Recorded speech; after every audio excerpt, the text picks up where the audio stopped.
Good morning students, स्वागत है आपका आपके अपने हरी नरेन इंग्लिश हाईवे क्लासेज में। आशा करते हैं आप लोग बहुत ही अच्छे स्वस्थ होंगे। और अब से पहले हम लोग चर्चा कर रहे थे मॉडल वाले टॉपिक पे। इस टॉपिक में हम लोगों ने कैन मॉडल के बारे में देखा, उसके बाद हमने कैन का पास्ट कुड मॉडल के बारे में चर्चा की। मैं जो पॉसिबिलिटी के बारे में बताता है, विश ब्लेस एंड कर्स के बारे में बताता है। और कल हम लोगों ने रिमोट पॉसिबिलिटी बताने वाले माइट मॉडल के बारे में चर्चा की थी। अब आज हम लोग एक नए मॉडल पे चर्चा करते हैं। नया मॉडल आपका होगा सेल। कैसा मॉडल? सेल मॉडल होगा। और सेल मॉडल की आपको खास बात मैं बता देता हूं कि आई और वी फर्स्ट पर्सन के साथ सेल का अगर हम यूज करते हैं तो ये ऑक्सिलरी होगा, बाकी सेकंड पर्सन और थर्ड पर्सन के साथ अगर हम लोग सेल का प्रयोग करते हैं तो ये मॉडल की तरह प्रयुक्त होगा। कहने का मतलब ये कि सेल का प्रयोग हम लोग फ्यूचर टेंस में आई और वी के साथ करते हैं और मॉडल में हम लोग सेल का प्रयोग यू, ही, सी, इट, दे और किसी व्यक्ति विशेष के नाम की चर्चा करते हैं। तब हम लोगों को सेल मॉडल का प्रयोग करना होता है। और इसके ठीक विपरीत आई और वी बच गए, उन आई और वी का विल के साथ प्रयोग होता है। ये हम लोग विल मॉडल पढ़ते हैं तब चर्चा करेंगे। चलिए, सेल का प्रयोग कहां होता है, कौन सी कंडीशंस लागू होती है, हम लोग आपको बताते हैं। सबसे पहले तो एक नंबर पे ये कि अगर सेंटेंस में आपको कहीं पर प्रॉमिस की बात दिखाई दे, सेंटेंस के अंदर आपको विलिंगनेस की बात दिखाई दे। मैंने कहा आप लोगों को सेल का प्रयोग ही, she, it, they, you plus किसी व्यक्ति विशेष का नाम आए तब आप लोगों को उसमें यह दिखाई दे कि वाक्य में प्रॉमिस है, सेंटेंस में विलिंगनेस है, सेंटेंस में आपको कहीं पर भी डिटर्मिनेशन दिखाई दे, दृढ़ निश्चय, सेंटेंस में आपको कहीं पर भी वार्निंग दिखाई दे, सेंटेंस में आपको थ्रेट के बारे में बताया जाए, सेंटेंस में आप लोगों को ऑब्स्टिनेट, इंसिस्टेंस के बारे में बताया जाए, सेंटेंस में आपको इंटेंशन के बारे में बताया जाए। ये 7 बिंदु आप लोगों के सामने सेल मॉडल के अंदर काम करते हैं। आप देखना, मैंने कहा सेल का प्रयोग अगर फ्यूचर टेंस है तो आप लोगों को आई और वी का यूज करना होता है, या फिर यूं कहें आई और वी के साथ सेल का यूज करते हैं तो हमें यूं समझना है कि ये मॉडल नहीं, ये फ्यूचर टेंस बता रहा है। अगर यू, ही, सी, इट, दे और कोई व्यक्ति विशेष का नाम आए, इनके साथ अगर सेल का यूज होता है तो यह समझना है कि हम मॉडल की चर्चा कर रहे हैं। अब इनमें भी इंपॉर्टेंट बातें मैंने आपको बताई। सेंटेंस में आपको कहीं पर भी प्रॉमिस दिखाई दे, इंटेंशन दिखाई दे, विलिंगनेस दिखाई दे, थ्रेट दिखाई दे, वार्निंग की चर्चा करें, ऑब्स्टिनेट इंसिस्टेंस की बात करें, डिटर्मिनेशन की बात करें, तब हम लोगों को इनके साथ मतलब सेकंड और थर्ड पर्सन के साथ सेल का प्रयोग करना होता है। किनका प्रयोग करना होता है? सेल का प्रयोग करना होता है। चलिए, इसके हम लोग 1-2 एग्जाम्पल देखते हैं। एग्जाम्पल आप लोग के सामने मैं रखता हूं कि आप लोगों को यूं लगे कि आपके सामने सेकंड और थर्ड पर्सन किसी भी प्रकार के कोई प्रॉमिस की बात कर रहा है, तब आप लोगों को सिर्फ और सिर्फ ये ध्यान रखना है कि यहां पर सेल मॉडल का यूज करना है। You blank bring a watch for me. वादा करो कि तुम मेरे लिए एक वॉच लाओगे।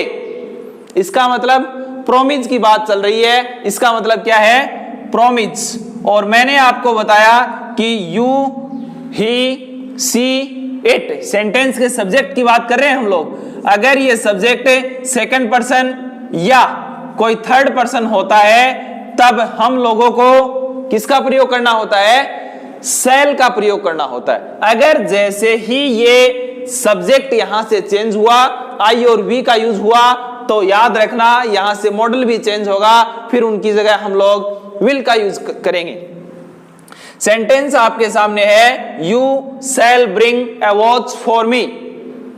कहने का मतलब ये वाक्य में हम लोगों को साफ साफ दिखाई दे रहा है कि प्रोमिज की बात चल रही है, और जहां पे हम लोग वायदे की बात करते हैं, प्रोमिज की बात करते हैं, हम लोगों को यू, ही, सी, इट, दे, यानी कहने का मतलब सेकंड और थर्ड पर्सन के साथ सेल मॉडल का प्रयोग किया जाता है। अब सेंटेंस आपके सामने है, you blank gate A bike. You blank get a bike, तुम्हें एक बाइक मिलेगी, वादा रहा कि तुम्हें एक बाइक मिलेगी। इसका मतलब यह है कि यह प्रोमिज है और यह सेकंड पर्सन है। सेकंड पर्सन जहां कहीं है वहां पर आप लोगों को सेल का प्रयोग करना होता है। सेंटेंस आपको समझ में आ रहे होंगे। मैंने कहा कि यहां पर प्रोमिज की बात थी, यहां पर भी प्रोमिज की बात है। आप लोगों को ऐसी जगह पर सेल मॉडल का यूज करना होता है। अब एक सेंटेंस मैंने आपको लिखा, सेंटेंस आपके सामने है, Shyam shall do this work.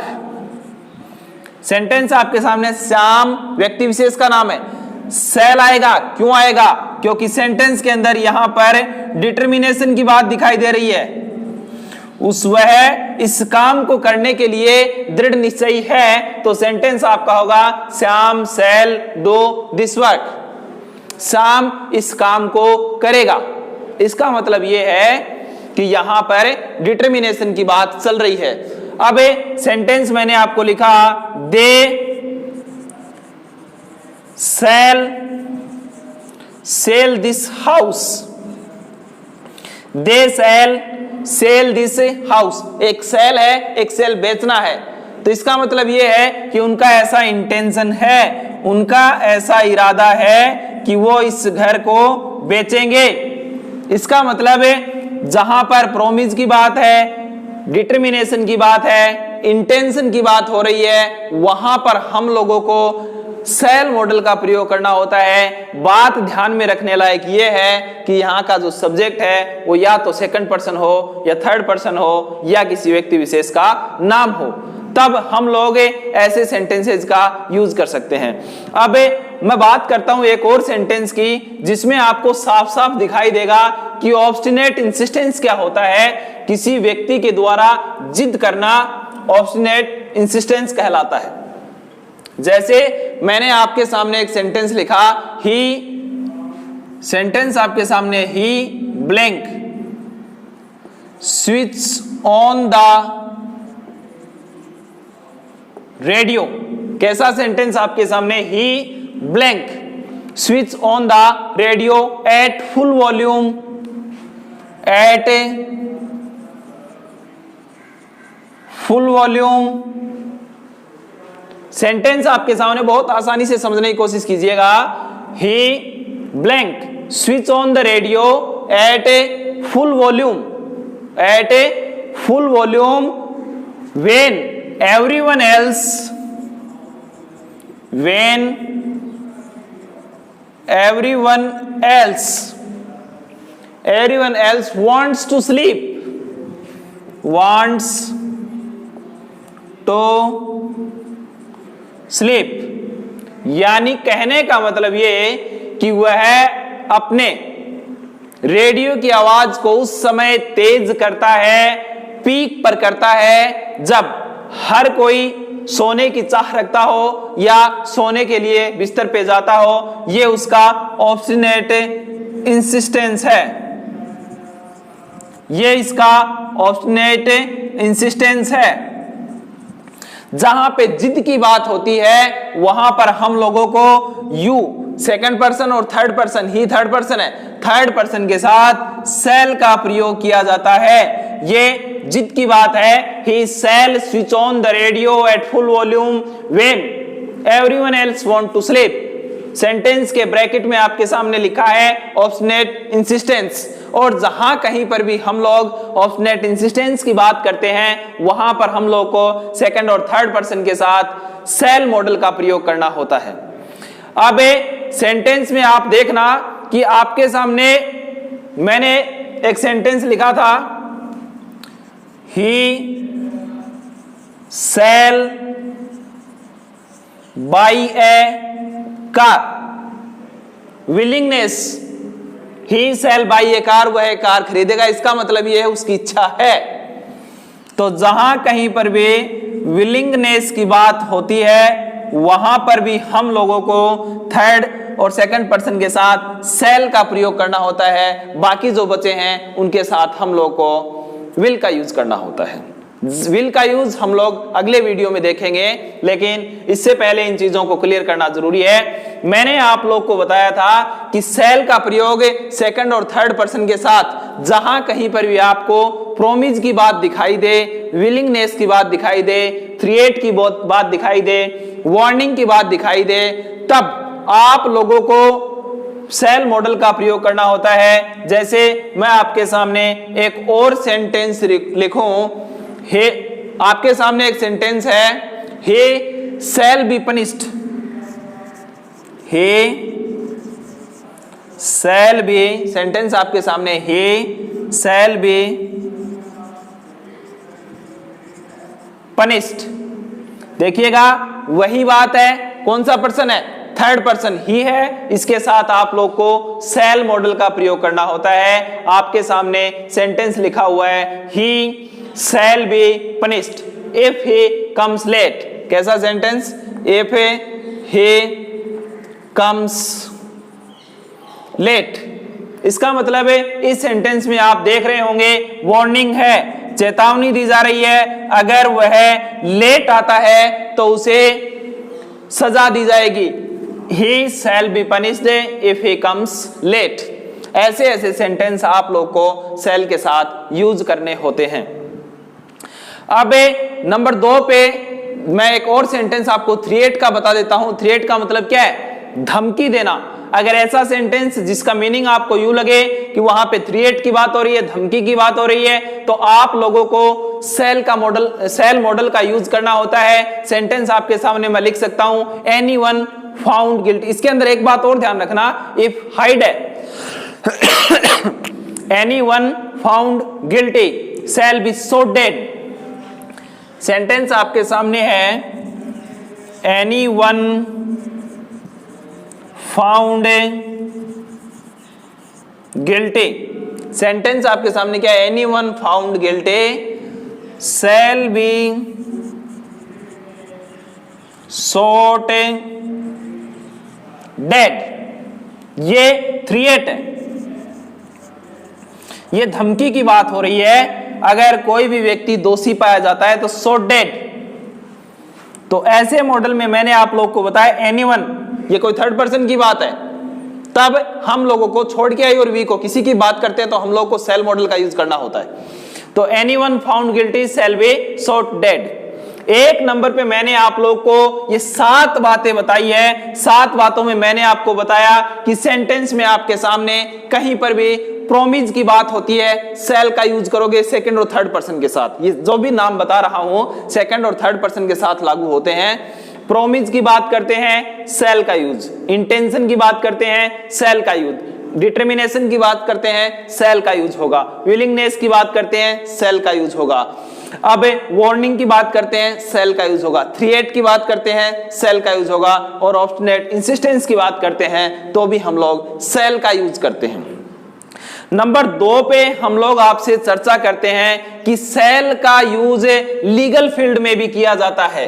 कानूनी क्षेत्र में हम लोग सेल का यूज करते हैं। आपके सामने एक बिंदु मैं रख रहा हूं कि लीगल फील्ड्स। एक बात मैंने आपको बताई थी कि सेल का use promise, intention, willingness, obstinate, insistent, threat, इन सब चीजों के लिए होता है। दूसरा मैं कह रहा हूं कि आपको जहां कहीं पर भी लीगल फील्ड की बात होती है वहां पर सेल का यूज होता है। लीगल फील्ड, कानूनी क्षेत्र में, जैसे मैंने आप लोग के सामने सेंटेंस लिखा कि every citizen shall have right to live, प्रत्येक व्यक्ति को जीने का अधिकार है। तो इसका मतलब सेंटेंस आपके सामने है every citizen shall have right to live. ये क्या है? लीगल फील्ड की बात कर रहा है, कानूनी क्षेत्र की बात कर रहा है कि every citizen shall have right to live. Sentence आप लोग के सामने यह है कि trespassers shall be punished. अगर कोई नियमों की धज्जियां उड़ाता है, सेंटेंस आपके सामने trace passers shall be punished. बिना अनुमति के जाने वाले लोगों को सजा का प्रावधान है, सजा मिलेगी। इसका मतलब ये लीगल फील्ड की बात कर रहा है। जहां कहीं पर भी हम लोग लीगल फील्ड की बात करते हैं वहां पर हम लोगों को शैल मॉडल का यूज करना होता है। दूसरी बात कंप्लीट हुई। नंबर 3 पे हम लोग चर्चा करते हैं कि जहां कहीं पर भी सेंटेंस की शुरुआत नो वन और नोबडी से होती है वहां पर हम लोगों को शैल का प्रयोग करना होता है। मैंने कहा यदि सेंटेंस की शुरुआत नो वन और नोबडी से होती है we have to use shall modal. एक एग्जाम्पल से आप लोग बहुत आसानी से इन बातों को समझ पाओगे। आप देखना, सेंटेंस आपके सामने मैं रखता हूं, no one shall enter without permission. Example आपके सामने है, no one shall enter without permission. इसमें शैल का यूज इसलिए हुआ, मैंने एक हल्का सा रूल आप लोग को बताया है कि अगर किसी सेंटेंस की शुरुआत नो वन और नोबडी से होती है, ऐसे सेंटेंस में हम लोगों को शैल मॉडल का यूज करना होता है। सेंटेंस की शुरुआत आपके सामने नो वन से हो रही है और हम लोगों ने इसमें शैल का यूज किया। तो सेंटेंस आपके सामने है, no one shall enter without permission. एक बात मैंने पहले भी बताई थी कि एंटर के साथ किसी प्रकार की प्रीपोजिशन का यूज नहीं किया जाता, अपने आप में इसका अर्थ है प्रवेश करना। इसी के साथ मैं आपको एक और सेंटेंस बता देता हूं। नो वन के बाद नोबडी का सेंटेंस हम लोग देखते हैं। मैंने आप लोग को सेंटेंस बताया, nobody shall play here. Sentence कैसा आपके सामने, नोबडी शैल प्ले हियर। मैंने दो ही बातें बताई आप लोगों को कि अगर वाक्य की शुरुआत या तो नो वन से होती है या नोबडी से होती है, we have to use shall modal. बिल्कुल वो की वो बातें, वो के वो रूल और रेगुलेशन आपको तैयार मिल रहे हैं। दोनों सेंटेंस में देखोगे आप, एक के अंदर नो वन है और दूसरे के अंदर आप लोगों को नोबडी का यूज दिखाई दे रहा है। ऐसे सिचुएशन के अंदर आप लोगों को शैल मॉडल का प्रयोग करना होता है। अगर इसमें आप लोगों को किसी प्रकार की कोई दिक्कत है तो आप हमें पूछ सकते हैं, कमेंट बॉक्स में जाएं और कमेंट करें। अगले ही वीडियो में आपको इन सभी क्वेश्चंस का जवाब मिल जाएगा। अब शैल मॉडल में हम लोगों ने देखा है कि जहां कहीं पर भी promise, intention, willingness, threat, warning की बात होती है, ऑब्स्टिनेट इंसिस्टेंस की बात होती है, तो वहां पे हम लोग सेकंड और थर्ड पर्सन के साथ शैल मॉडल का यूज करते हैं। नंबर 2 पे हम लोगों ने देखा था कि शैल का मॉडल लीगल फील्ड में, शैल मॉडल का यूज लीगल फील्ड में होता है। नंबर 3 पे हमने देखा था कि सेंटेंस की शुरुआत अगर किसी नो वन और नोबडी से होती है तो वहां पर हम लोग शैल मॉडल का यूज करते हैं। अब 4th पॉइंट आपके सामने रखता हूं कि शैल मॉडल का यूज अगर हम लोग किसी को एडवाइस या इंस्ट्रक्शन ऑफर करते हैं। कैसा सेंटेंस? अगर हम किसी को एडवाइस या इंस्ट्रक्शन यानी कि सलाह या दिशा निर्देश ऑफर करते हैं तो हम लोगों को शैल मॉडल का प्रयोग करना होता है। जैसे मैं आपके सामने एक सेंटेंस रखता हूं, सेंटेंस आप लोगों के सामने है, what book shall I consult for exam. ये यानी क्या है? सलाह ली जा रही है कि मुझे परीक्षा के लिए कौन सी बुक पे कंसल्ट करना चाहिए, पढ़नी चाहिए, तो सेंटेंस आपके सामने फिर होगा what book shall I consult for exam. What book shall I consult for exam. ऐसे सेंटेंस मैंने आपको कहा था कि अगर किसी एडवाइस की बात करते हैं, इंस्ट्रक्शन की बात करते हैं, चाहे तो हम किसी के सामने ऑफर करते हैं या फिर हम लोग इन चीजों के लिए सीख करते हैं, मांगते हैं, तो हम लोगों ने इससे एडवाइस मांगी है कि कौन सी बुक मुझे पढ़नी चाहिए एग्जाम के लिए।